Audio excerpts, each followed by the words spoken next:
Hello everyone, मैं रितिका गुप्ता स्वागत करती हूं आप सभी का विज्ञान वृक्ष के ऑनलाइन प्लेटफॉर्म पर। इस वीडियो में हम कंप्लीट पीवाईक्यू डिस्कस करेंगे गेट के लिए। F block topic lanthanide and actinide से भी आप जानते हो इसे। 2005 से हम लेटेस्ट ईयर तक के प्रीवियस ईयर क्वेश्चंस पूरा डिटेल्ड सॉल्यूशन हम इस वीडियो में कवर करेंगे। तो सबसे पहला जो क्वेश्चन इसमें पूछा हुआ था गेट का 2005 का हम डिस्कस करने जा रहे हैं, जिसमें लेंथेनाइड कॉम्प्लेक्सेस दे रखे थे 4 ऑप्शंस में और ACAC एसिटिल एसिटिनोइड को बताता है और साथ में PHEN फिनाइल वाला 110 फिनेंथ्रोलिन को। और ये पूछना है कि कौन से वाले में स्क्वायर एंटी प्रिज्मेटिक कॉम्प्लेक्स नहीं बनेगा। स्क्वायर एंटी प्रिज्मेटिक स्ट्रक्चर कहां पर नहीं बनेगा।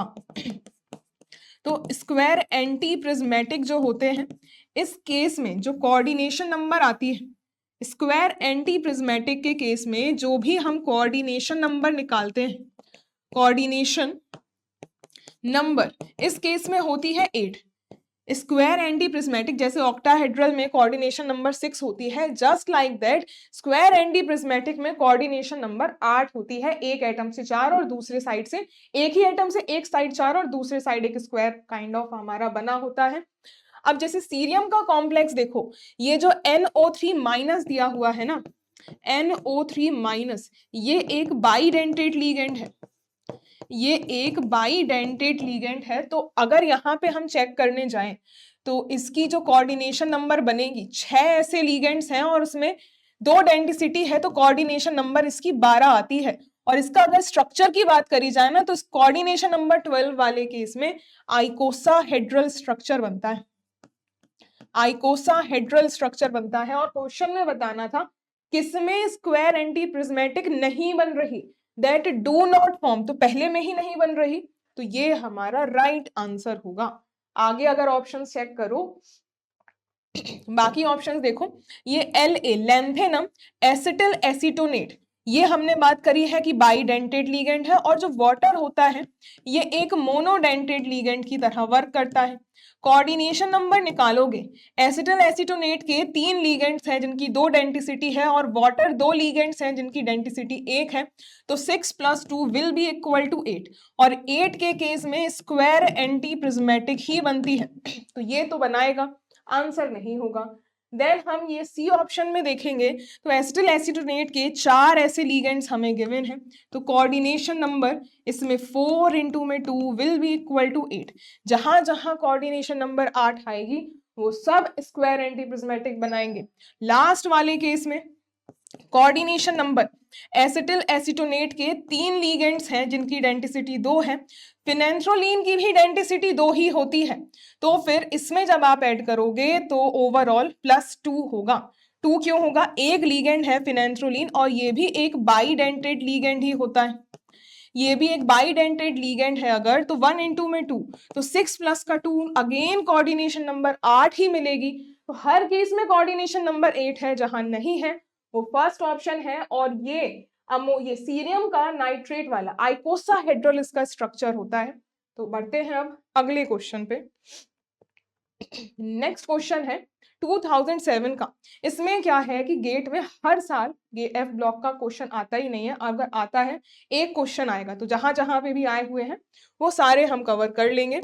तो इसमें पूछा है the separation of trivalent lanthanum ions, ये lutetium +3, Yb+3, Dy+3 and europium +3 can be effectively done by cation exchange resin using ammonia orthohydroxy isobutyrate as the solvent, तो order in which the ions will be separated out। तो पूरा ये जो concept है ion exchange resin, ion exchange chromatography वाला लगेगा, ion exchange chromatography, ion exchange chromatography वाला हमें यहाँ पे कंसेप्ट लगाना है। और आयन एक्सचेंज क्रोमेटोग्राफी में करते क्या है, जो भी लेंथेनाइड +3 आयन का, जो भी लेंथेनाइड 3 पॉजिटिव आयन का मिक्सचर होता है ना, इस मिक्सचर का हम बनाते हैं एक्वस सॉल्यूशन, इसका प्रिपेयर किया जाता है एक्वस सॉल्यूशन,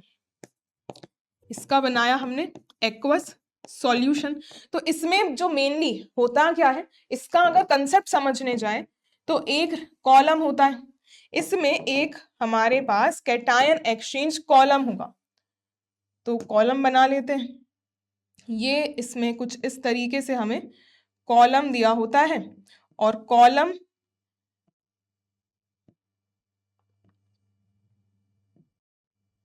ये रहा कुछ इस तरीके से, यहाँ पे हमारा कॉलम बन जाएगा।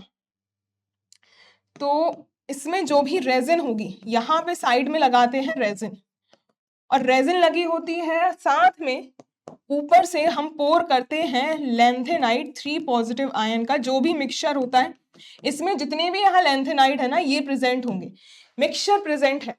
तो जो भी आयन, जो भी हमने यहाँ पे एक्वस सॉल्यूशन का ये जो मिक्सचर बनाया है ना, ये एक्वस सॉल्यूशन जो भी हमने Ln3+ आयन का एक्वस, इसका अब हमने मिक्सचर प्रिपेयर किया, तो जो भी सबसे छोटे साइज के रहे होंगे, जो भी स्मॉलेस्ट होंगे ना, वो रेजिन से बाइंड कर जाएंगे। स्मॉलेस्ट बाइंड करते हैं रेजिन से, और जो लार्जेस्ट वाले होंगे ना, वो इल्यूट आउट हो जाते हैं। इस कॉलम के बाहर, इस कॉलम के बाहर यहां से जो लार्जेस्ट आयन होते हैं ना, लार्जेस्ट Ln3+ एक्वस फॉर्म में जो होंगे, वो इल्यूट आउट होते हैं फर्स्ट। जो सबसे बड़ा होगा वो सबसे पहले निकल जाएगा, क्योंकि वो रेजिन से बाइंड नहीं कर रहा होगा और वो रेजिन से एब्जॉर्ब हो जाएगा, उसके थ्रू फ्रीली मूव करके बाहर चला आ जाएगा कॉलम से। तो हमें यहाँ पे इनके एक्वस फॉर्म में इनका साइज पता करना होगा। तो एक्वस फॉर्म के लिए हमें इसका कॉन्सिक्वेंस देखना पड़ेगा, कॉन्सिक्वेंस ऑफ लैंथेनाइड कॉन्ट्रैक्शन। तो जैसे La3+, फिर आता है सीरियम 3+, फिर आता है Pr3+, and so on move करते हुए लास्ट एलिमेंट जो होता है ल्यूटेशियम 3+ होता है। तो जब हम इसमें लेफ्ट टू राइट मूव करते हैं, लेफ्ट टू राइट मूव करने पर क्या बात हमें पता है कि इफेक्टिव न्यूक्लियर चार्ज इंक्रीज करता है, तो लेफ्ट टू राइट जाने पर साइज डिक्रीज करता है। तो जो ल्यूटेशियम है इन जनरल ये स्मॉलेस्ट साइज का होता है, और जो सबसे पहला एलिमेंट होते हैं स्टार्टिंग वाले, यहाँ पे ये लार्जेस्ट साइज के होते हैं, ये लार्जेस्ट आयंस होते हैं। और एक बात आपको पता है कि जो हाइड्रेशन एनर्जी होती है, ये डायरेक्टली प्रोपोर्शनल होती है चार्ज के, और इनवर्सली प्रोपोर्शनल होती है साइज के। तो यहाँ चार्ज सभी आयंस में बराबर है, यहाँ पे चार्ज सभी में बराबर है, तो साइज जिसका सबसे छोटा होगा वो हेविली हाइड्रेटेड होंगे। तो ल्यूटेशियम यहाँ पे अगर सबसे छोटा है, स्मॉलेस्ट है, तो ये वाला हेविली हाइड्रेटेड होगा, ये वाला हेविली हाइड्रेटेड आयन होगा। और जो स्टार्टिंग में सबसे लार्जेस्ट साइज के रहे होंगे, ये वाले लीस्ट हाइड्रेटेड रहे होंगे, ये वाले जो आयंस हैं ये लीस्ट हाइड्रेटेड रहे होंगे। तो अब यहां से क्या समझ में आया कि ये लीस्ट है और ये हेविली हाइड्रेटेड है। हेविली हाइड्रेटेड होने का मतलब उनका हाइड्रेशन स्फीयर बहुत ज्यादा बड़ा है। तो अगर हम बात करें एक्वस फॉर्म में La3+ की एक्वस फॉर्म की साइज के लिए, यहाँ हम साइज की बात कर रहे हैं, और ल्यूटेशियम 3+ की अगर हम एक्वस फॉर्म में बात करें, तो ये सबसे ज्यादा हेविली हाइड्रेटेड है, ये लार्जेस्ट होगा, एक्वस फॉर्म में ये लार्जेस्ट होगा। और लैंथेनम जो है लीस्ट हाइड्रेटेड है, एक्वस फॉर्म में ये स्मॉलेस्ट साइज का होगा। तो हम यहाँ अगर एक्वस रेडियस की बात कर रहे हैं, तो लेफ्ट टू राइट जाने पे हाइड्रेशन बढ़ रहा है, हाइड्रेशन इंक्रीज हो रहा है, तो जो एक्वस फॉर्म में रेडियस होगी वो क्या करेगी, इंक्रीज करती जाएगी। और जो सबसे बड़े होंगे वो इल्यूट आउट सबसे पहले हो रहे हैं। तो इस मिक्सचर में आइडेंटिफाई करें, अगर हम इस मिक्सचर में देखो, अगर हम लाइन से लिखें, तो ल्यूटेशियम तो देखो सबसे लास्ट में आता है, ये सबसे लास्ट में आता है। उसके बाद ये वाला EU जो है, ये EU पहले आएगा, EU3+ एक्वस फॉर्म में। फिर उसके बाद आता है YB, तो ल्यूटेशियम के जस्ट पहले होता है, YB3+ तो ल्यूटेशियम के जस्ट पहले होता है, और DY इनके कहीं बीच में लाई कर रहा होगा। ये सब एक्वस फॉर्म में है। तो एक्वस फॉर्म में लेफ्ट टू राइट जाने पर ल्यूटेशियम लार्जेस्ट है, तो यहाँ पे जाने पर साइज इंक्रीज कर रहा है। तो फिर आंसर आ गया आपका भाई। अब तो क्या ही बचा इसमें, अब तो इसमें क्या ही बचा, जो लार्जेस्ट है वो इल्यूट आउट हो रहा है, और यही पूछा था order in which ions will be separated. ये इल्यूट आउट होना, वहीं से ही सेपरेट किए जाएंगे, और फिर उनको एक इल्यूटेड मिक्सचर से आप ट्रीट कराते हो, तो सबसे पहले निकलता है, सबसे पहले सेपरेट आउट उसे ही किया जाता है। तो लार्जेस्ट ल्यूटेशियम वाला है।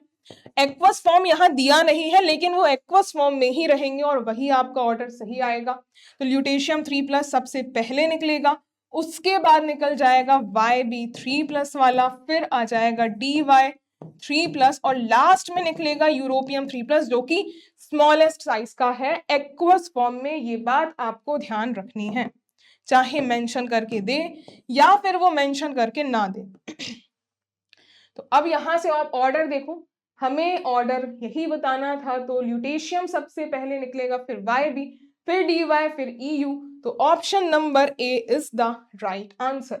ए होगा करेक्ट ऑप्शन। तो अब हम बढ़ते हैं अगले क्वेश्चन की तरफ।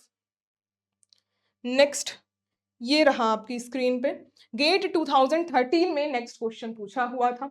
इसमें क्या पूछा है कि electronic configuration, the correct electronic configuration and spin only magnetic movement of gadolinium 3+। बहुत ही आसान सा क्वेश्चन है। जो गैडोलीनियम 3+ होता है, ये मिडिल एलिमेंट है। ये जो 4f सीरीज होती है ना, उसके मिडिल में लाई करता है मिडिल में लाई करता है। और इसमें एटॉमिक नंबर दे दिया, नहीं भी दे उसका कोई रोल नहीं है, ये मिडिल वाला एलिमेंट है। तो इसका जो भी इलेक्ट्रॉनिक कॉन्फ़िगरेशन रहेगा ना, 3 इलेक्ट्रॉन्स निकलेंगे इससे। तो 4f7 का कॉन्फ़िगरेशन होगा, मिडिल वाला है। हाफ फिल्ड एग्जैक्टली हमें सब शेल मिलेगी f वाली। और अगर हाफ फिल्ड सब शेल होती है या फुली फिल्ड सब शेल, उस केस में मैग्नेटिक मूवमेंट निकालने की आपको जरूरत ही नहीं है। ये बात आपको ध्यान रखनी है कि in case of half filled and fully filled, in case of half filled and fully filled subshell, ऐसे केसेस में क्या होता है, जैसे ये होगा 4f7 वाला केस, या फिर हो जाएगा 4f14 वाला केस। इन केसेस में जो ऑर्बिटल L की वैल्यू हम निकालते हैं ना, वो 0 हो जाती है। इसका मतलब क्या कि जो ऑर्बिटल कॉन्ट्रीब्यूशन होता है वो 0 है। ऑर्बिटल कॉन्ट्रीब्यूशन जो होता है ना, वो 0 होगा। अब जब ऑर्बिटल कॉन्ट्रीब्यूशन 0 हो गया, तो स्पिन ऑर्बिट कपलिंग होगी ही नहीं। तो फिर जो इफेक्टिव, ऐसे केसेस में जो भी इफेक्टिव मैग्नेटिक मूवमेंट होता है वो बराबर स्पिन ओनली वैल्यू के हो जाता है, which is equal to n+2, या फिर जो आप SOS वाले फॉर्मूले से जानते हो, which is 4s+1 bore magneton. ये s स्पिन होती है, या फिर आप n number of unpaired electrons के टर्म्स में भी निकाल सकते हैं। F7 1 2 3 4 5 6 7 इलेक्ट्रॉन्स को फिल करोगे तो 7 अनपेयर्ड इलेक्ट्रॉन्स मिलेंगे। जब इससे आप 7 वैल्यू पुट करोगे तो निकालने की वैसे जरूरत नहीं है, क्योंकि 7 की लास्ट डिजिट में आती है, अप्रोक्सीमेटली 8 के बराबर आपका मैग्नेटिक मूवमेंट आएगा। तो हम अगर ऑप्शंस को एलिमिनेट करें, ये 5d1 4f6 तो बिल्कुल नहीं, कंप्लीटली यहाँ हाफ फील्ड जो स्टेबल होती है वही इसका कॉन्फ़िगरेशन बनेगा, 5f नहीं, क्योंकि ये जो गैडोलीनियम है ये लेंथेनाइट सीरीज का है। तो 5f एक्टिनाइट आती है, तो एक्टिनाइट की बात नहीं आएगी। इन दोनों में से ये जो 7.9 है ना, ये वैल्यू सॉल्व करने पे मैंने कहा था कि 7 का लास्ट वाला पॉइंट अप्रोक्सीमेटली 8 के इक्वल, 7.9 ही अप्रोक्सीमेटली 8 के इक्वल आ रही है वैल्यू। जितने अनपेयर्ड इलेक्ट्रॉन होते हैं उससे एक ज्यादा आपका स्पिन ओनली मैग्नेटिक मूवमेंट हमेशा निकल के आता है। तो option number A is the right answer. और अगर यहाँ पे ये वैल्यू आपको यहाँ हाफ फील्ड या फुली फील्ड कॉन्फ़िगरेशन नहीं होता, हाफ फील्ड या फुली फील्ड कॉन्फ़िगरेशन नहीं होता, इन दैट केस जो हमारा इफेक्टिव मैग्नेटिक मूवमेंट का फॉर्मूला होता है G में J+1 बोर मैग्नेटो। G जो होता है ये गायरोमैग्नेटिक रेशियो, या फिर इसको आप लेंडे फैक्टर भी कहते हो, लेंडे फैक्टर भी कहते हो। और जो J होता है ना, ये कपलिंग कांस्टेंट है, ये कपलिंग कांस्टेंट है। आगे इससे रिलेटेड क्वेश्चन पूछा गया था, तो इसको सॉल्व कैसे करना है ये भी हम कंप्लीटली देख लेंगे। अभी आप इतना जान लीजिए कि ये इफेक्टिव मैग्नेटिक मूवमेंट का फॉर्मूला होता है किसके लिए, लेंथेनाइट्स के लिए। ये सिर्फ लेंथेनाइट्स के लिए वैलिड है, लेंथेनाइट्स का मैग्नेटिक मूवमेंट का फॉर्मूला। लेंथेनाइट्स का मैग्नेटिक मूवमेंट का ये फॉर्मूला होता है, जिसमें स्पिन ऑर्बिट कपलिंग हो जाती है। इसमें क्या होता है, due to spin orbit coupling, due to spin orbit coupling की वजह से हमें ये मैग्नेटिक मूवमेंट ऑब्जर्व होता है। तो आंसर जो होगा यहाँ पे ए ऑप्शन हो जाएगा। हमें कैलकुलेट करने की हाफ फील्ड में और फुली फील्ड में नीड नहीं है। आगे बढ़ेंगे। नेक्स्ट क्वेश्चन है गेट 2016 का। 2016 पे आ चुके हैं सीधा। ज्यादा क्वेश्चन है ही नहीं, एफ ब्लॉक से ज्यादा क्वेश्चन हर साल आते ही नहीं, एक बार में एक ही आएगा और कभी वो भी नहीं पूछा जाता गेट में, लेकिन ये CSIR नेट के लिए बहुत इंपॉर्टेंट होता है। तो अब देखो, calculated and observed magnetic movement differ considerably for an aqua complex of lanthanide +3 ion as a result of low lying high J. तो ion among the following is, इसमें बात हो रही है एबनॉर्मल मैग्नेटिक मूवमेंट की, कि जो कैलकुलेटेड और ऑब्जर्व्ड मैग्नेटिक मूवमेंट अगर डिफरेंट हो जाते हैं ना, ये एबनॉर्मल मैग्नेटिक मूवमेंट वाला केस होता है, और ये सिर्फ 2 आयंस में ऑब्जर्व होता है, ये सिर्फ 2 आयंस में ऑब्जर्व होता है। यहाँ पे बात हो रही है एबनॉर्मल मैग्नेटिक मूवमेंट की। कैसे पता लगाया हमने एबनॉर्मल मैग्नेटिक मूवमेंट की बात हो रही है, जब कैलकुलेटेड, जो हमने अभी ये फॉर्मूला लिखा ना, ये म्यू इफेक्टिव वाला, इससे अगर वैल्यू मैच ना करे जो एक्सपेरिमेंटली कैलकुलेट करी है, तो फिर हम कहते हैं कि कुछ एबनॉर्मेलिटी है कैलकुलेटेड एंड एक्सपेरिमेंटल डेटा में, तो कह दिया जाता है एबनॉर्मल मैग्नेटिक मूवमेंट।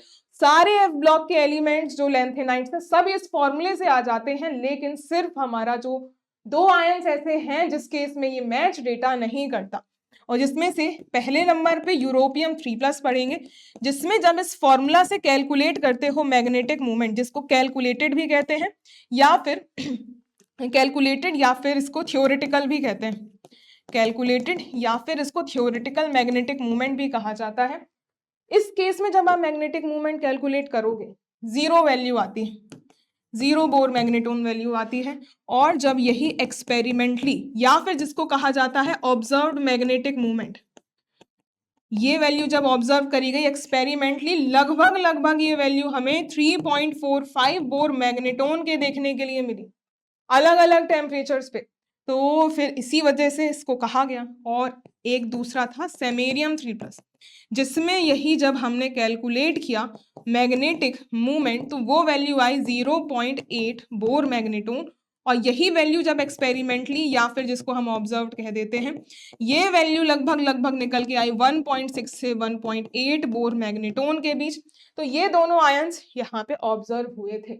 इसका रीजन भी हम समझेंगे, क्योंकि ये बहुत इंपॉर्टेंट कंसेप्ट है, CSIR नेट में बार बार 3-4 बार रिपीट हुआ है, और आप आगे देखेंगे इसी का ही क्वेश्चन आगे दोबारा रिपीट हुआ है। यहाँ आयन पूछा है कौन सा शो करेगा, आगे क्वेश्चन में उसका रीजन पूछ लिया था कि क्या रीजन रहा होगा। तो आप ऑप्शन देखें, यहाँ पे रीजन तो उस क्वेश्चन में ही दे दिया कि ये जो डिफर करते हैं एक्वा कॉम्प्लेक्सेस के lanthanide ion, result of low lying states of high J. ये लो लाइंग मतलब इसका लेवल होता है, वो हम अभी डिटेल में समझते हैं। तो आयन ऐसा कौन सा है, देखो सीरियम नहीं है, सिर्फ यूरोपियम और सेमेरियम है, तो इनमें से कोई एक ही दिया होगा या फिर आपको वो पेयर बना के देगा। तो यूरोपियम इसका राइट आंसर होगा। रीजन क्या है, रीजन देख लेते हैं। रीजन इधर पे ही हम डिस्कस कर लेते हैं, इसका बहुत इंपॉर्टेंट कंसेप्ट है ये। होता क्या है, इन जनरल जो भी हमारे पास ये एफ के लेवल्स होते हैं, ये एफ के लेवल जो होते हैं, ये मान लीजिए ग्राउंड स्टेट है, ये एक्साइटेड स्टेट है। तो ये जो हमने फॉर्मूला निकाला ना, ये जो फॉर्मूला, इसमें फॉर्मूले में ये आता है ग्राउंड स्टेट के लिए, ये आता है ग्राउंड स्टेट के लिए, क्योंकि इन जनरल क्या होता है, लेंथेनाइट +3 में जो इलेक्ट्रॉन्स है ना, they are present in ground state only, they are present in ground state only. तो ये जो इफेक्टिव मैग्नेटिक मूवमेंट का फॉर्मूला है, इससे ही आपको वैल्यू मिल जाती है। लेकिन इसमें क्या हुआ कि जो एक्साइटेड लेवल्स थे ना, इनकी एनर्जी थोड़ी सी नीचे आ गए, ये लो लाइंग हो गए, इनकी जो एक्साइटेड स्टेट की एनर्जी लेवल था ये नीचे आ गया, ये लो लाइंग हो गया एनर्जी में। और फिर जो ग्राउंड स्टेट में इलेक्ट्रॉन्स थे उसमें एनर्जी रूम टेम्परेचर पे ही इतनी अवेलेबल थी कि थर्मल एक्साइटेशन हो गए। रूम टेम्परेचर पे ही इतनी एनर्जी थी कि ये थर्मल एक्साइटेशन हो जाता है। यहां पर थर्मल एक्साइटेशन हो जाता है of electrons from ground state to low lying excited state.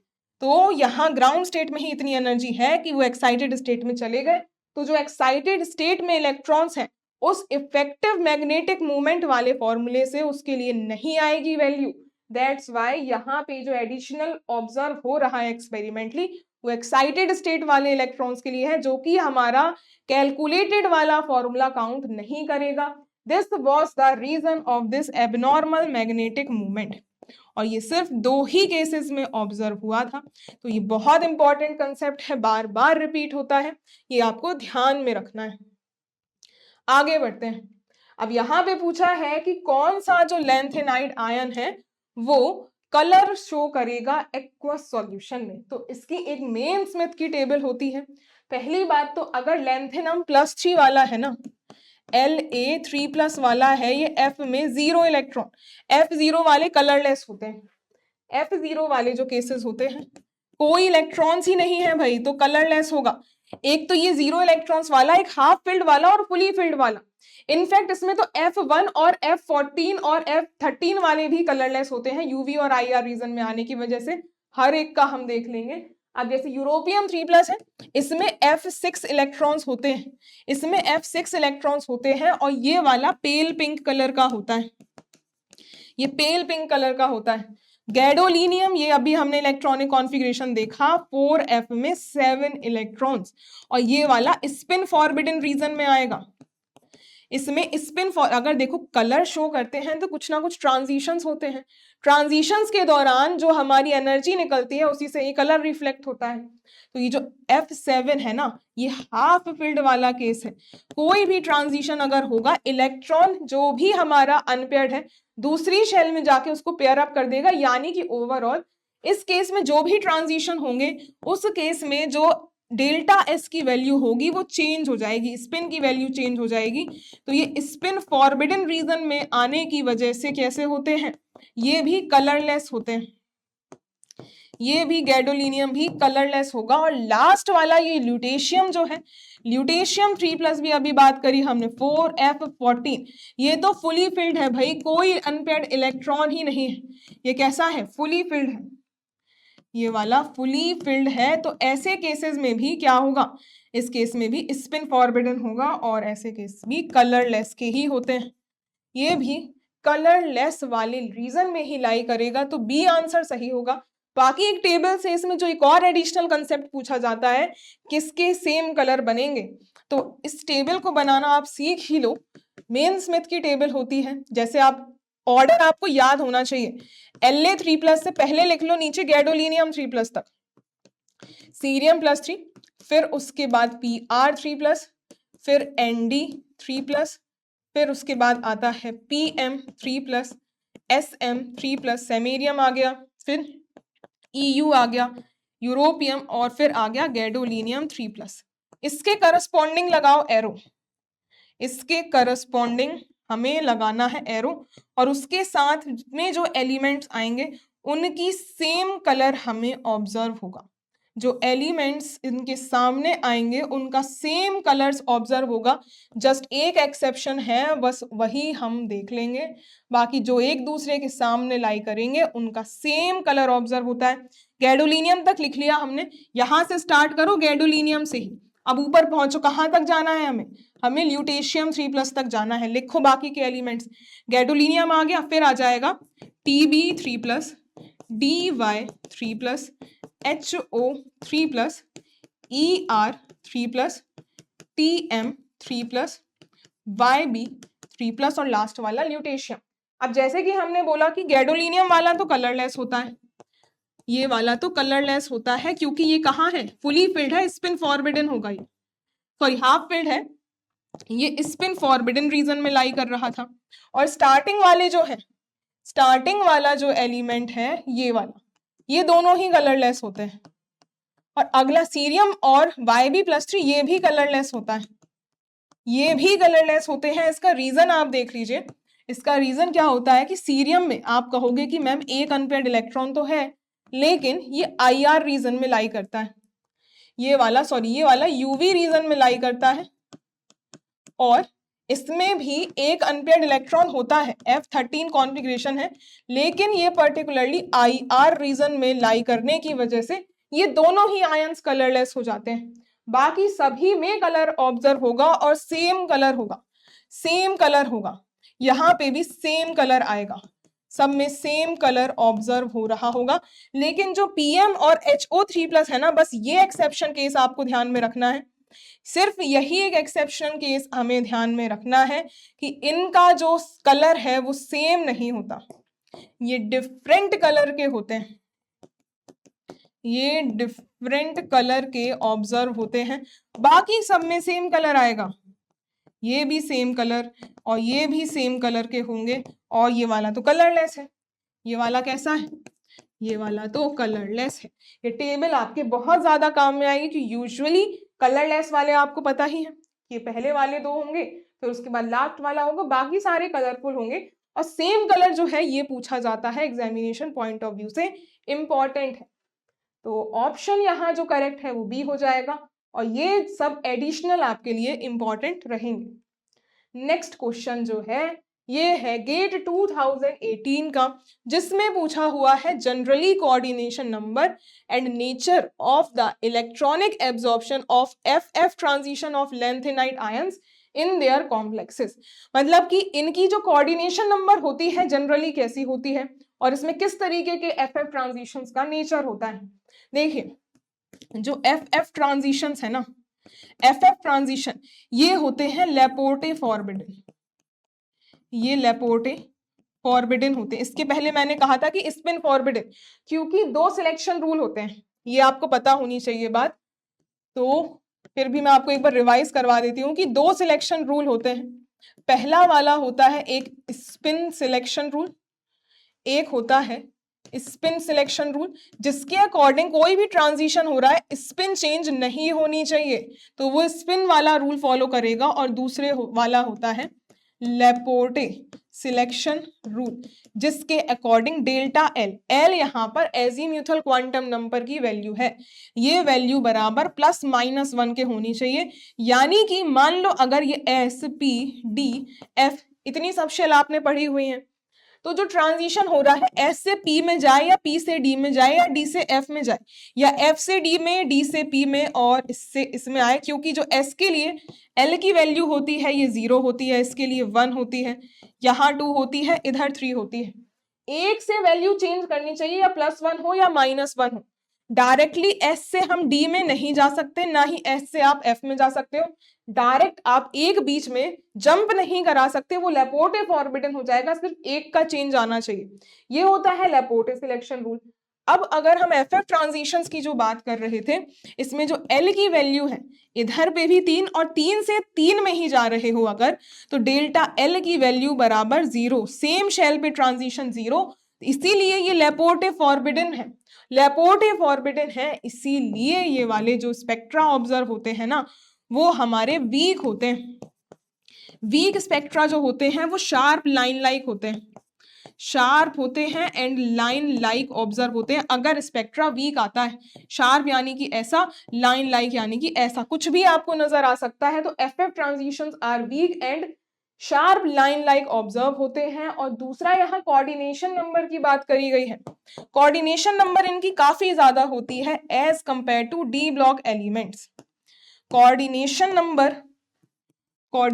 Number of lanthanides is higher, इनकी हायर होती है। जनरली यहाँ पे स्टार्ट ही हम 7 से करते हैं, जनरली यहाँ पे जो ऑब्जर्व होती है वो 7, 8, 9, 10 और 12, इससे आगे भी हमें ऑब्जर्व हो सकती हैं, तो जनरल हमें यहाँ से ऑब्जर्व होती हैं। लेस भी ऑब्जर्व हो सकती हैं कुछ पर्टिकुलर केसेस में, लेकिन मोस्ट कॉमनली ये 7 वाली है। और ऑप्शंस के अकॉर्डिंग आप देखो तो क्या ये लेस देन 7 होगी? बिल्कुल नहीं। पहली चीज तो स्पेक्ट्रा शार्प होगा, ब्रॉड नहीं आएगा, ब्रॉड वाला स्पेक्ट्रा नहीं आएगा। ब्रॉड वाला स्पेक्ट्रा किस केस में होता है? या तो डीडी ट्रांजिशंस हो, और दूसरी चीज अगर एफडी ट्रांजिशंस होते हैं उसका ब्रॉड होता है। अगर ट्रांजिशंस एफडी होते ना, इस केस में आप कहते हैं कि ब्रॉड ऑब्जर्व होगा, ब्रॉड स्पेक्ट्रा होगा। और यहाँ greater than 6 coordination number observe होती है, शार्प होते हैं। सो ए ऑप्शन इज करेक्ट। इससे हमें पता चल गया कि जो कोऑर्डिनेशन नंबर होगी that will be greater than 6, that will be greater than 6। Option number ए हो गया सही। अब देखो नेक्स्ट 2019 का गेट का क्वेश्चन क्या कहता है। अब देखो वही उसी तरीके से क्वेश्चन है, experimentally observe magnetic movement values in which match well with the spin only value for the pair of aqueous ions. पूछ रहा है कि जो एक्सपेरिमेंटली ऑब्जर्व मैग्नेटिक मूवमेंट की वैल्यू है वो स्पिन ओनली वैल्यू से कहां कहां मैच कर रही है। स्पिन ओनली वैल्यू मतलब जहां पे स्पिन का कंट्रीब्यूशन हो, ऑर्बिटल का कंट्रीब्यूशन ना हो रहा हो, वो आपको चेक करना है। बोल रहा है कि जो एक्सपेरिमेंटली ऑब्जर्व्ड मैग्नेटिक मूवमेंट होगा वो बराबर हो म्यू स्पिन ओनली फॉर्मूला से। ऐसा कौन सा पेयर ऑब्जर्व हो रहा है? देखो जो डी ब्लॉक के एलिमेंट्स दिए हैं ना, क्रोमियम 3+ और इधर पे कोबाल्ट +2 दिया है और यहाँ नहीं है। तो जो भी 3D सीरीज के होते हैं इसके लिए हमें एक बात पता होनी चाहिए कि जो 3D सीरीज होती है इसमें जनरली इनमें क्या होता है, जनरली म्यू स्पिन ओनली जो फॉर्मूला होता है ना ये वैलिड होता है। ये फॉर्मूला जो है वैलिड होता है accept the cases where orbital contribution is present, where orbital contribution is present। जहां पर ऑर्बिटल कंट्रीब्यूशन होगा उस केस में हमें सेम वैल्यू ऑब्जर्व नहीं होगी। ऑर्बिटल कंट्रीब्यूशन कहां होगा? जहां पर भी T2G अनसिमेट्रिकल होगा। जिस भी केस में हमें T2G अनसिमेट्रिकल मिलेगा उस केस को हम कहेंगे कि वहां पर ऑर्बिटल कंट्रीब्यूशन होगा। उस केस में हम कहेंगे कि वहां ऑर्बिटल कंट्रीब्यूशन हो रहा होगा। थोड़ा सा कोऑर्डिनेशन का भी आपको कंसेप्ट यहाँ पे याद होना चाहिए। तो अगर हम क्रोमियम +3 के लिए देखें, इधर पे ही देख लेते हैं। अगर हम यहाँ क्रोमियम +3 के लिए बात करें तो इसकी इलेक्ट्रॉनिक कॉन्फ़िगरेशन क्या होगा? ये होता है 4th नंबर पे 3 इलेक्ट्रॉन्स निकल गए। 3D में 3 ही इलेक्ट्रॉन्स बचेंगे। 3D में 3 इलेक्ट्रॉन्स बनेंगे तो जब इसका हम एक्वा कॉम्प्लेक्स देखेंगे तो जैसे ये हमने T2G लिखा और ये EG लिखा, 3 इलेक्ट्रॉन्स। T2G सिमेट्रिकल है, no orbital contribution, no orbital contribution. और अगर ऑर्बिटल कॉन्ट्रीब्यूशन नहीं है तो mu spin only mu experimental के बराबर ही हमें देखने के लिए मिलेगा। तो ये ऑप्शन तो सही है। दूसरा गैडोलीनियम 3+ की भी तो हमने अभी कहानी कही थी। अभी हमने गैडोलीनियम 3+ जो कि किसका है? ये लैंथेनाइट्स का है, ये लैंथेनाइट सीरीज का है। तो ये एफ ब्लॉक की कहानी हमें इसके लिए सोचनी पड़ेगी। और एफ ब्लॉक के लिए म्यू स्पिन ओनली फॉर्मूला हर जगह सेम होता है, लेकिन एक्सपेरिमेंटली या जो इफेक्टिव मैग्नेटिक मूवमेंट होता है, अभी जो हमने फॉर्मूला देखा G√में J+1, वो फॉर्मूला यहाँ नहीं लगेगा क्योंकि ये गैडोलीनियम की अभी बात करी थी। ये F7 कॉन्फ़िगरेशन का है, हाफ फिल्ड है। और हाफ फिल्ड और फुली फिल्ड के केस में हमने बात करी थी कि कोई ऑर्बिटल कॉन्ट्रीब्यूशन होता ही नहीं है। जब इसमें हम L की वैल्यू निकालते हैं वो 0 आती है और इसी वजह से इसको कह दिया जाता है कि ये भी क्या होगा, म्यू स्पिन ओनली वैलिड होगा यहाँ पे। तो इन दोनों ही केसेस में हम कह सकते हैं कि जो स्पिन ओनली से वैल्यू आएगी एक्सपेरिमेंटली भी वही वैल्यू हमें देखने को मिलेगी। तो ए ऑप्शन बिल्कुल सही आंसर होगा। इसके बाद देखो गैडोलीनियम जहां पे है, गैडोलीनियम तो ठीक होगा, गैडोलीनियम तो ठीक होगा, लेकिन कोबाल्ट 2+ का केस देखो। कोबाल्ट 2+, ये जो बी ऑप्शन में कोबाल्ट +2 दिया है, ये होता है 3D में 7 इलेक्ट्रॉन्स। 3D में 7 इलेक्ट्रॉन्स। तो जब हम इसमें स्प्लिटिंग कराएंगे T2G और EG, इलेक्ट्रॉन्स फिल करूं 1 2 3 4 5 6 एंड 7, तो या तो फुली फिल्ड होनी चाहिए T2, या तो वो हाफ फिल्ड होनी चाहिए या फुली फिल्ड। अब आप ये देख सकते हो ये सिमेट्रिकली फिल्ड नहीं है, ये अनसिमेट्रिकल है।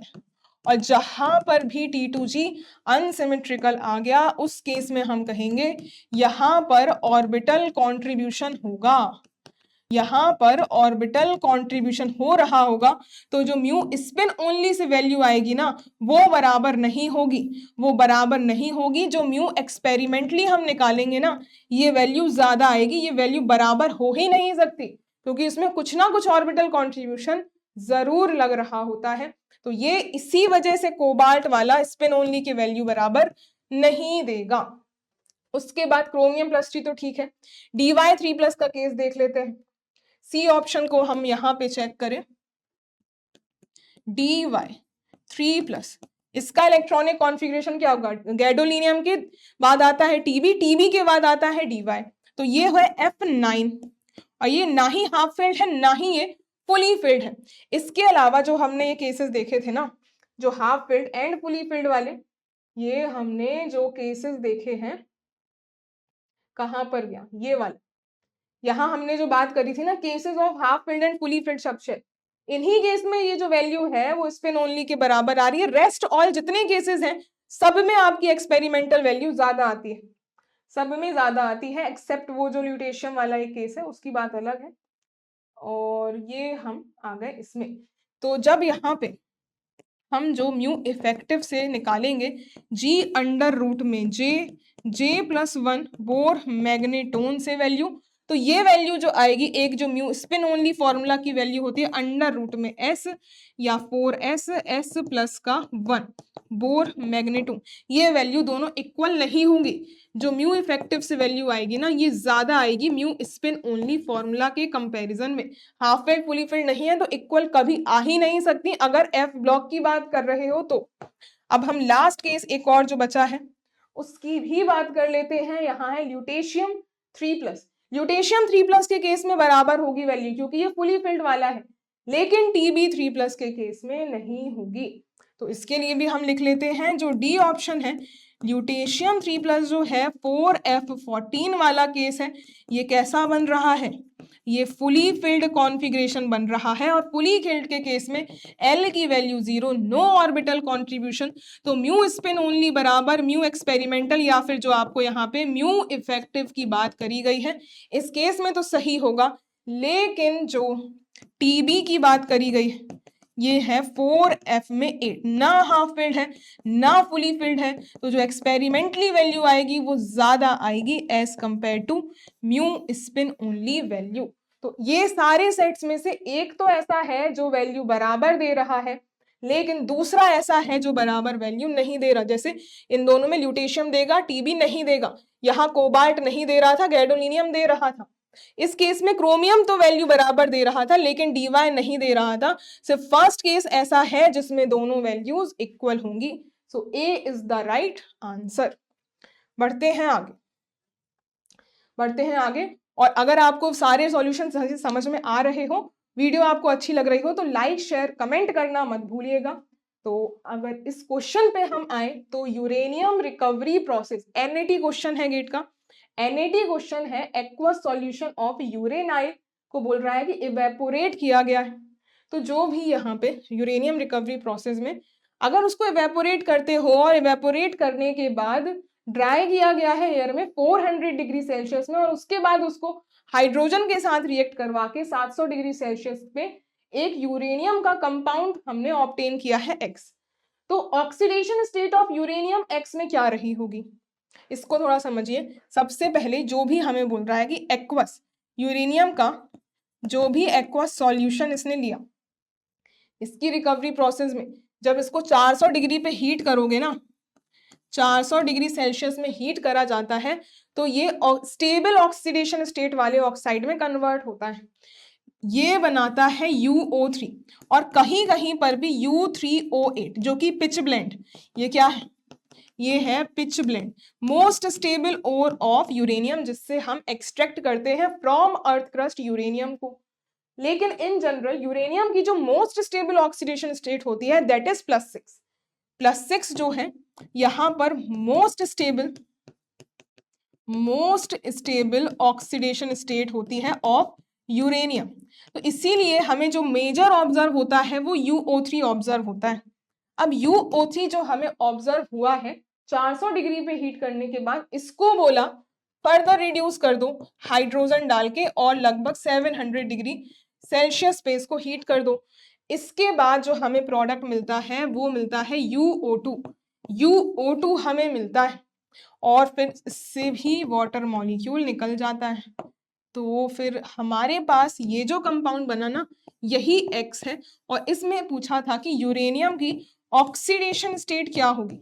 ऑक्सीडेशन स्टेट ऑफ यूरेनियम क्या है, 2O2 है, +4 ऑक्सीडेशन स्टेट है। यहाँ पे क्या है, +4 ऑक्सीडेशन स्टेट है। तो आंसर इसका कितना बनेगा, आंसर होगा 4, प्लस का 4 ही आंसर इसका रहने वाला है। 2020 तक यहाँ कंप्लीट हो चुके हैं। आगे के क्वेश्चंस हम डिस्कस करते हैं। नेक्स्ट है एक्सपेरिमेंटल मैग्नेटिक मूवमेंट लगभग 3.5 बोर मैग्नेटोन बोला है, हाइड्रेटेड सॉल्ट ऑफ यूरेनियम 3+। याद करो अभी हमने डिस्कस किया था एबनॉर्मल मैग्नेटिक मूवमेंट वाला कंसेप्ट, उसी को ही यहाँ पे पूछा गया है। अब वहां यूरोपियम आयन के रिगार्डिंग ही बोला है कि जो एक्सपेरिमेंटली मैग्नेटिक मूवमेंट निकाला वो तो 3.4 आया, लेकिन बहुत ज्यादा डिफर कर रहा है जब उसकी कैलकुलेट करी गई वैल्यू, जो कि कैलकुलेटेड, याद करो मैंने आपको वैल्यू भी लिखवाई थी कि यूरोपियम 3+ के केस में मैंने आपको वैल्यू भी लिखवाई थी कि जो हम थियोरेटिकली या फिर जो उस फॉर्मूले से कैलकुलेट करते हैं ना, जिसको कहते हो कि कैलकुलेटेड मैग्नेटिक मूवमेंट, मैंने आपको लिखवाया भी है। 0 बोर मैग्नेटोन आई थी, 0 ही थी, खत्म थी वैल्यू। और जो कैलकुलेट करने के अलावा जो एक्सपेरिमेंटल कहते हो या फिर उसको ऑब्जर्व भी कहा जाता है, ये मैग्नेटिक मूवमेंट जब निकाला गया लगभग यहाँ पर दे दी, मैंने आपको बोला था 3.45 बोर मैग्नेटोन के समथिंग, वही यहाँ पे बोल गया है, ये वैल्यू आई है। तो ये जो ड्रास्टिक चेंज है इसका रीजन पूछ लिया यहाँ पे, मैंने आपको उस केस में ही रीजन लिखवा दिया था। और यहाँ पे देखो स्पिन ऑर्बिट कपलिंग की वजह से नहीं, ऐसा क्यों हो रहा था, ऐसा इसलिए हो रहा था due to low line excited level.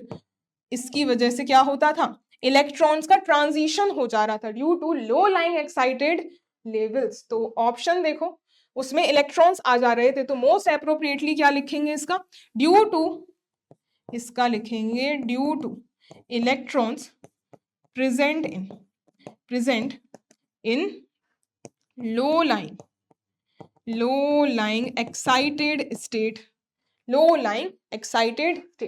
तो ना ही स्पिन ऑर्बिट कपलिंग की वजह से ना ही पेयरिंग की वजह से, population of electron in higher J levels via thermal excitation. मैंने आपको बताया था थर्मली रूम टेम्परेचर पे इतनी एनर्जी होती है कि इलेक्ट्रॉन्स ट्रांजिशन हो जाते हैं from ground state to excited level. मैंने आपको ऐसे बताए थे कि ग्राउंड स्टेट है और ये एक्साइटेड स्टेट है, ये हायर एनर्जी पे होता है, ये लो लाइंग हो जाता है। तो जो इलेक्ट्रॉन्स ग्राउंड स्टेट में होते हैं, रूम टेम्परेचर पे इतनी एनर्जी है कि एक्साइटेड स्टेट में पहुंच जाएंगे, तो एक्साइटेड स्टेट्स पॉपुलेटेड हो जाएंगे। तो यही रीजन है एबनॉर्मल मैग्नेटिक मूवमेंट का। तो सी इज द राइट आंसर। बढ़ते हैं अगले क्वेश्चन की तरफ। नेक्स्ट गेट 2021 का क्वेश्चन ही है, correct statement about actinides is and are. तो गेट में आपको जैसे पता है मल्टीपल सिलेक्टिव क्वेश्चंस आते हैं, जिनमें से ये एक है इज और आर, यानी कि more than one option can be correct. First देखिए, transuranium elements are prepared artificially. देखो ये स्टेटमेंट एकदम करेक्ट है। इसके पहले आप ये समझ लो कि जो ट्रांस यूरेनियम कंपाउंड्स होते हैं वो होते कौन से हैं। यूरेनियम के बाद ये जितने भी हैं, एक्टिनाइड सीरीज का होता है यूरेनियम, और यूरेनियम के बाद जितने भी एलिमेंट्स आते हैं ना वो नेचर में एग्जिस्ट करते ही नहीं है, वो सारे के सारे ह्यूमन मेड हैं, आर्टिफिशियली बनाए गए हैं। अगर हम बात करें सीरीज की, तो जो एक्टिनाइड है फिर आता है थोरियम, फिर आता है Pa, फिर आ जाता है यूरेनियम, फिर आता है Np, फिर आता है Pu, Am, Cm, Bk, इसी तरीके से Fm, Md, No, Lr। तो आई थिंक ये सारे एलिमेंट्स हो चुके हैं। और फिर एक सेकेंड, यहाँ पे CF भी रह गया है, CFES, फिर आता है FM, MD, फिर आता है NO, LR। ये जितने भी एलिमेंट्स हैं ना, जितने हमने यूरेनियम तक लिखे, इतने तो नेचुरली एग्जिस्ट करते हैं, यहाँ तक तो नेचुरली एग्जिस्ट करते हैं। यूरेनियम का जो एटॉमिक नंबर है, यूरेनियम का जो एटॉमिक नंबर है दैट इज इक्वल टू 92। इसके बाद जितने भी एलिमेंट्स आएंगे जिसका एटॉमिक नंबर ग्रेटर देन 92 होगा, वो सारे के सारे ट्रांस यूरेनियम एलिमेंट हैं। यूरेनियम के बाद लाई करने वाले ट्रांस यूरेनियम एलिमेंट्स कहलाते हैं। They all are artificially prepared, they all are artificially prepared, मतलब ये नेचर में एग्जिस्ट नहीं करते, ह्यूमन मेड है। यूरेनियम के बाद लाई करने वाले जितने भी हमारे एक्टिनाइट सीरीज के एलिमेंट्स हैं, तो ये ऑप्शन बिल्कुल सही है। अगले में कहता है कि 5f electrons of actinides are bound less tightly than the 4f electrons. बिल्कुल ठीक है, ये इसको समझते हैं कैसे ये करेक्ट है। जैसे जो हमने बात करी थी कि 4f सीरीज जो होती है, इसमें जो f सब शेल है ना 4f सीरीज के लिए, यानी कि जो लेंथेनाइट्स हैं, जो लेंथेनाइट्स हैं, इसकी जो 4f सब शेल होती है, f सब शेल इज डीपली बरीड, ये बहुत ही ज्यादा डीपली बरीड होती है, जिसकी वजह से it is free from ligand environment, it is free from ligand environment से ये बिल्कुल फ्री होती है। कोई फर्क नहीं पड़ता बाहर स्ट्रॉन्ग लीगेंड है, वीक लीगेंड है, कोई फर्क नहीं पड़ता ऐसे। अब जो हम एक्टिनाइट सीरीज की बात करें, एक्टिनाइट्स में क्या होता है कि जो 5f शेल है ना, इसमें जो 5f शेल है ये खुद को एक्सपेंड कर लेती है, एक्सपेंड कर लेती है कहाँ, टुवर्ड्स आउटर, आउटर डी कौन सी होगी इसकी, आउटर 6d शेल होगी, टुवर्ड्स आउटर 6d सब शेल। और इसकी वजह से क्या होता है कि इस केस में हमें FD ट्रांजिशंस भी ऑब्जर्व होने लगते हैं। और अगर इसने टुवर्ड्स आउटर डी शेल की तरफ खुद को बढ़ा लिया है, और जो डी शेल है ये रीगेंड से ज्यादा इंटरेक्ट करती है, इसी वजह से अगर इसने खुद को एक्सपेंड कर लिया है तो ये क्या होगी, इससे मोर लीगेंड का इंटरेक्शन होगा, इसमें मोर लीगेंड का इंटरेक्शन हो रहा होता है।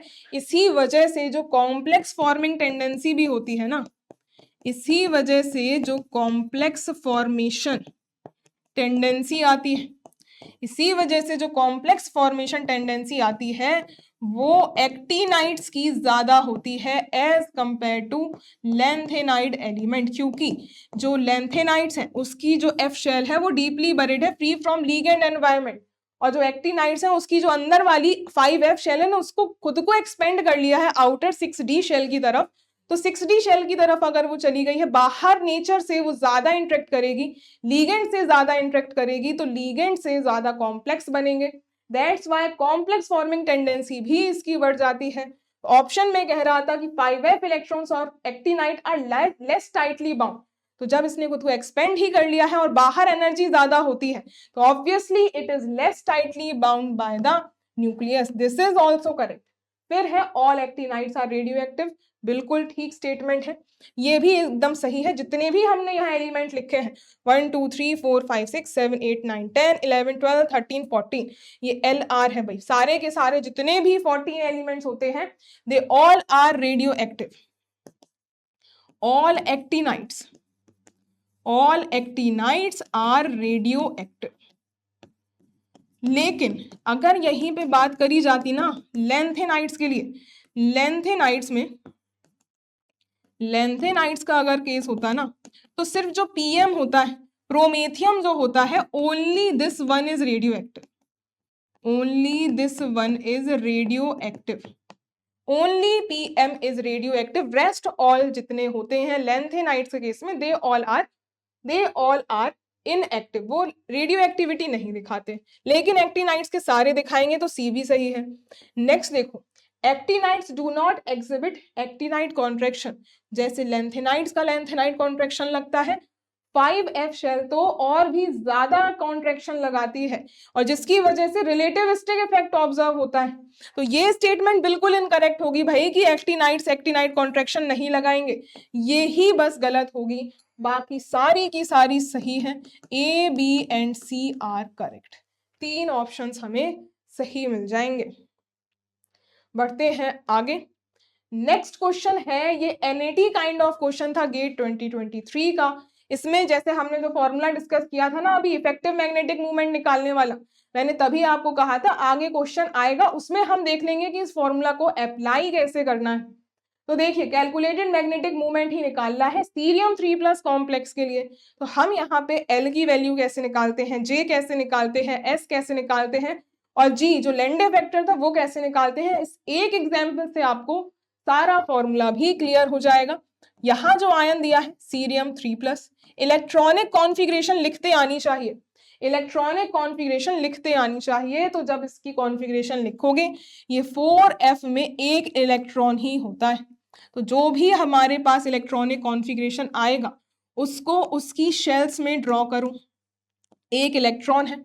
अब इनके सभी के लिए L की वैल्यू असाइन करो, 0 + 1 + 2 + 3 -1 -2 -3, जिसमें इलेक्ट्रॉन प्रेजेंट है उसके लिए L की वैल्यू लिखो। यहाँ जो इलेक्ट्रॉन है वो सिर्फ जो है +3 वाली में है, तो इसकी L की वैल्यू क्या होगी, +3 आ जाएगी। अब दूसरा क्या है, स्पिन, जितने इलेक्ट्रॉन होते हैं ना अनपेयर्ड, उसकी एक जो अपस्पिन में है उसके लिए वैल्यू +½ होगी, S की वैल्यू +1/2। तो अब इसकी S की वैल्यू आ गई और दूसरा यहाँ पे J की वैल्यू हमें निकालनी होती है, ये वैल्यू L - S होती है अगर जो भी इलेक्ट्रॉनिक कॉन्फ़िगरेशन आता है वो लेस देन हाफ फिल्ड हो, लेस देन हाफ फिल्ड के केस में L - S, और यही अगर फुली फिल्ड से ज्यादा हो, सॉरी हाफ फिल्ड से ज्यादा होती, मतलब इसमें F7 हाफ होगा, F8 से अगर यहाँ इलेक्ट्रॉन या उसके आगे के कॉन्फ़िगरेशन जो आएंगे उसके लिए L + S वैल्यू होगी। और हाफ फील्ड में आप कहोगे कि हाफ फील्ड में क्या करें, उसमें तो आपको निकालने की जरूरत ही नहीं है, उसमें तो ऑर्बिटल कॉन्ट्रीब्यूशन ही 0 हो जाता है। तो ये जो J की वैल्यू है L - S से निकालो, L की वैल्यू है 3 माइनस S की वैल्यू है 1/2, ये सॉल्व करोगे तो वैल्यू आ जाएगी 5/2, 5/2 वैल्यू आ गई। अब ये LSJ की वैल्यू आ गई। फॉर्मूला जो है G का, हमने वहां पे G का फॉर्मूला शायद इलेबोरेट करके नहीं लिखा था, वो आप यहाँ देख लीजिए। जो G है ना इसको निकालने के 2 तरीके हैं, या तो हम लगा दें 3/2 प्लस S इंटू में, इसमें लिखो S इंटू में S+1 माइनस L इंटू में L+1 whole divided by 2J J+1। एक तो इस फॉर्मूले से भी निकाल सकते हो, दूसरा 1 + S इंटू में S+1 माइनस L इंटू में L+1 प्लस का J इंटू में J+1 whole divided by 2J J+1। ये दोनों ही फॉर्मूले से आप कैलकुलेट कर सकते हो, लेकिन ऊपर वाले फॉर्मूले से एक कैलकुलेशन कम हो जाती है तो हम उसको प्रेफर कर लेते हैं। बाकी हम इसके लिए G की वैल्यू कैलकुलेट कर लेंगे, G की वैल्यू कैलकुलेट कर लेते हैं। तो 3/2 प्लस का S की वैल्यू रखनी है, S की वैल्यू कितनी आई है 1/2, 1/2 इंटू में 1/2 प्लस का 1 माइनस L की वैल्यू आ रखी है 3, L की वैल्यू है 3, तो 3 इंटू में 3 प्लस का 1 whole divided by 2J, J की वैल्यू आई थिंक 5/2 थी, यस ये वैल्यू आ गई 5/2, 2 इंटू में 5/2 इंटू में 5/2 प्लस का 1, 2J J+1 यही वैल्यू थी, तो ये आ गई 3/2 प्लस का, ये वैल्यू सॉल्व करोगे तो 1/2 इंटू में 3/2 माइनस ये आ जाएगा सॉल्व होके 3 × 4, तो वैल्यू 12 आ गई। डिवाइड करो इसे तो ये 2 से 2 कैंसिल आउट हो जाएगा, 5 इंटू में ये सॉल्व करने पे 7/2, इतनी वैल्यू हो गई। फर्दर इसको सॉल्व करें 3/2 प्लस, और ये आएगी value 3/4 minus 12 divided by 5 into में 7 डिवाइडेड बाय 2। अब आगे 3/2, इसको सॉल्व करेंगे तो 3 माइनस का 12 इंटू में 4, 48 divided by 4 divided by 5 into में 7 डिवाइडेड बाय 2। इसके आगे यहाँ पे बीच में प्लस भी रहेगा। थोड़ी सी लेंदी कैलकुलेशन बनती है इसकी, लेकिन 2 नंबर का क्वेश्चन आता है इसमें, इसका 2 नंबर का क्वेश्चन आता है। तो जी की वैल्यू बनेगी 3/2 प्लस का, ये वैल्यू सॉल्व करने पे यहाँ पे माइनस आ जाएगा, माइनस का 45 डिवाइडेड बाय 4, और जब इसको सॉल्व करोगे ना तो ये नीचे वाला 2 ऊपर चला जाएगा और यहाँ पे मल्टीप्लाइड बाय 7 इंटू में 5, ये बनेगा सॉल्व होकर के। आगे देखिए क्या क्या कैंसिल आउट हो रहा है, 2 से ये 4 काट दो, 2 बचेगा, और यहाँ पे 9 टाइम्स 45 कट जाएगा। तो आगे ये वैल्यू 3/2 माइनस आ जाएगा ना, यहाँ पे माइनस था, तो ये 9 डिवाइडेड बाय 7 दूनी 14, 14 आ गया वैल्यू। अब इसके आगे 14 को ले लो एलसीएम, और यहाँ पे 7 इंटू में 3 21 माइनस का 9, ये वैल्यू कितनी आई, 12/14 आएगी आई थिंक, यस 12/14 आ गई डिवाइडेड बाय 14, यही आएगी वैल्यू। और इसको सॉल्व कर दो तो 6/7 ये आ गई जी की वैल्यू। अभी बस जी की वैल्यू आई है, अब म्यू इफेक्टिव निकालोगे, this is equal to G under root में जे प्लस का 1, बोर मैग्नेटोन में वैल्यू आएगी, जी की वैल्यू रखो 6/7, अंडर रूट में जे की वैल्यू कितनी आई थी 5/2 इंटू में 5/2 प्लस का 1, ये वैल्यू 6/7 अंडर रूट में, इसको सॉल्व करने पे 5/2 इंटू में 7/2, इसको सॉल्व कर लीजिएगा भाई, इसको सॉल्व कर लेना, 2 पॉइंट समथिंग वैल्यू आएगी, 2 पॉइंट समथिंग वैल्यू आएगी। मैं आपको सॉल्व करके बता भी देती हूँ, इसको मैं आपको सॉल्व करके बता भी देती हूँ कितनी वैल्यू आ रही होगी।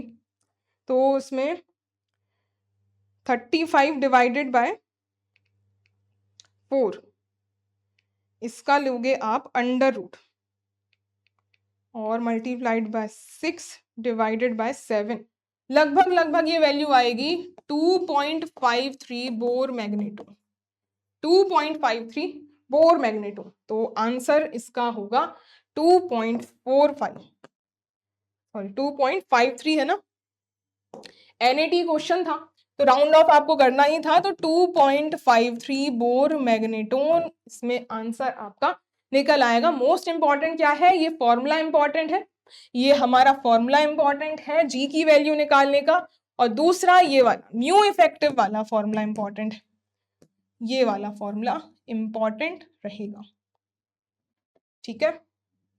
तो अब बढ़ते हैं आगे, नेक्स्ट क्वेश्चन ये है, नेक्स्ट क्वेश्चन इसमें पूछा है इलेक्ट्रॉनिक कॉन्फ़िगरेशन, कंपाउंड यहाँ पे दिया हुआ है, इनमें से कौन से कंपाउंड्स हैं ABCD में से जिसमें Xenon 4f1 कॉन्फ़िगरेशन उनका होगा।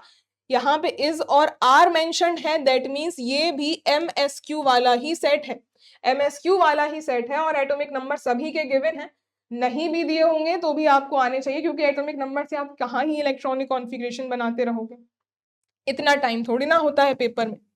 तो अगर हम सभी के लिए देखें, पहला ऑप्शन ए में जो कॉम्प्लेक्स बन रहा है, ये Na पे +1 चार्ज होता है, तो ये जो कॉम्प्लेक्स है ना सीरियम का, इसमें -3 चार्ज होगा। तो जब लिखो सीरियम और यहाँ पे नाइट्रेट 6 और इसमें है -3 चार्ज, नाइट्रेट में -1 चार्ज होता है, तो जब सीरियम की ऑक्सीडेशन स्टेट X जो रखोगे, -6 इज इक्वल टू -3, तो इसकी जो ऑक्सीडेशन स्टेट आएगी दैट विल बी +3, और सीरियम +3 ऑक्सीडेशन स्टेट, ये तो हमने अभी मैग्नेटिक मूवमेंट वाले में ही सॉल्व किया, ये तो हमने अभी ही सॉल्व किया ना कि 4f1 कॉन्फ़िगरेशन, और ज़ेनॉन तो उसकी नियरेस्ट नोबल गैस होती ही है, तो ये तो सही है, इसका तो यही कॉन्फ़िगरेशन बन रहा है, इसका तो यही कॉन्फ़िगरेशन बन रहा है। तो बढ़ते हैं अगले सेट की तरफ, बी ऑप्शन जो है, यहाँ अगेन Na3 +1, तो ओवरऑल कॉम्प्लेक्स पे -3 चार्ज जाएगा, तो ल्यूटेशियम Cl3 माइनस का 3। तो जब यहाँ पे ल्यूटेशियम की ऑक्सीडेशन स्टेट निकालोगे ये +3 आएगी, ये +3 आ जाएगी। तो ल्यूटेशियम +3 का भी तो देखा था, ये लेंथेनाइड्स का लास्ट वाला होता है, ल्यूटेशियम लास्ट एलिमेंट है। इसकी इलेक्ट्रॉनिक कॉन्फ़िगरेशन ज़ेनॉन 4f का 14 फुली फिल्ड रहेगी, फुली फिल्ड रहेगी। तो बस ये तो भाई ऑप्शन से आउट हो गया। अब आओ आगे, नेक्स्ट में देखो सी ऑप्शन, ये है PrO2, ये आ गया PrO2। तो ऑक्सीजन में तो -2 चार्ज होता है, ऑक्सीडेशन स्टेट इसकी +4 आएगी। ये वैल्यू कितनी आ जाएगी, यहाँ पे Pr जो है ये +2 ऑक्सीडेशन स्टेट में आएगा। तो +4 का इलेक्ट्रॉनिक कॉन्फ़िगरेशन देखो, ये सीरियम के जस्ट बाद आता है। जैसे हमने लिखा था ना La+3, सीरियम +3, फिर उसके बाद Pr+3 ही तो है। अगर +3 में ये 4f2 कॉन्फ़िगरेशन होता है ना, +4 में तो एक और इलेक्ट्रॉन निकल गया और एक और निकल गया, तो 4f1 ही तो बचा। और ज़ेनॉन तो है ही इसके outer most noble gas present, तो ज़ेनॉन से फर्क नहीं पड़ेगा, हमें सिर्फ इसके f के इलेक्ट्रॉन्स देखने हैं। f में एक इलेक्ट्रॉन है जो कि इसके सेट को मैच कर रहा है। C is also the correct match. अब लास्ट वाला जो बचा है ये भी देखो। अब यहाँ है NdNr2 और इसका थ्राइस, इसको नेक्स्ट पेज पे देखते हैं। ND है और क्या था Nr2, इसका थ्राइस ले रखा है, यही कॉम्प्लेक्स है। और शायद R को बोला है कि ये SiMe3 है, कुछ ऐसा ही है। यस, ये SiMe3 है और Nr2 का होल थ्राइस है। तो ये Nr2 है, ये बात आपको याद रखनी है कि ये Nr2 है, Nr3 नहीं दिया। R चाहे कुछ भी हो, उससे फर्क नहीं पड़ता। अगर ये Nr2 है ना, तो इस पे एक माइनस चार्ज रहा होगा, इस पे एक माइनस चार्ज रहा होगा। अगर ये Nr3 होते हैं ना, तो ये न्यूट्रल होते हैं। जस्ट लाइक अमोनिया, अगर नाइट्रोजन से 3 बॉन्ड्स बनाए हुए हैं ना, तो वो न्यूट्रल होगा। सिर्फ 2 बॉन्ड्स अगर बने हैं तो उसमें एक -1 चार्ज रहेगा। तो Nd के लिए ऑक्सीडेशन स्टेट अगर X है, तो इसके लिए ऐसे 3 लीगेंड्स हैं, Nr2 के 3 लीगेंड्स हैं, जिसमें एक पे -1 चार्ज है, ओवरऑल कॉम्प्लेक्स पे 0 चार्ज है। तो इसकी जो इलेक्ट्रॉन ऑक्सीडेशन स्टेट आएगी that will be equal to +3, इसकी +3 ऑक्सीडेशन स्टेट आएगी। तो Nd3+, इसका क्या इलेक्ट्रॉनिक कॉन्फ़िगरेशन रहेगा, तो हमने यहाँ पे लिखे भी हैं। यहाँ पे अगर आगे की सीरीज बढ़ाओगे ना, LaCePr, फिर इसके बाद ही तो आता है Nd+3, और Nd+3 ये है 4f में पहला, यहाँ पे 4f में तीसरा इलेक्ट्रॉन। और ये जो ऑक्सीडेशन स्टेट भी हमारी कैलकुलेट होके आई, ये तो +3 ही आई है। यानी कि इसमें 4f में 3 ही इलेक्ट्रॉन्स होंगे, और ज़ेनॉन तो बाहर की नोबल गैस होगी ही प्रेजेंट। तो इसका 4f3 बन रहा है, जो कि हमारे मतलब का नहीं है, जो क्वेश्चन में पूछा हुआ था। तो ये भी ऑप्शन एलिमिनेट हो जाएगा। A एंड C जो है ये करेक्ट बनेंगे। यहाँ लिख लो A एंड C, ये दोनों ज़ेनॉन 4f1 कॉन्फ़िगरेशन दिखा रहे होंगे। तो यहाँ हमने कंप्लीट डिस्कस कर लिया है, क्योंकि 2025 के पेपर में कोई यहाँ गेट में क्वेश्चन ही नहीं आया था एफ ब्लॉक का। जितने अभी तक के आए थे वो हमने डिटेल डिस्कस कर लिए हैं। तो आई होप आपको सारे सॉल्यूशन समझ में आए होंगे। वीडियो अच्छी लगी हो तो वीडियो को लाइक करिएगा, कमेंट करिएगा, और मिलते हैं फिर नए PYQ के साथ। Thank you so much.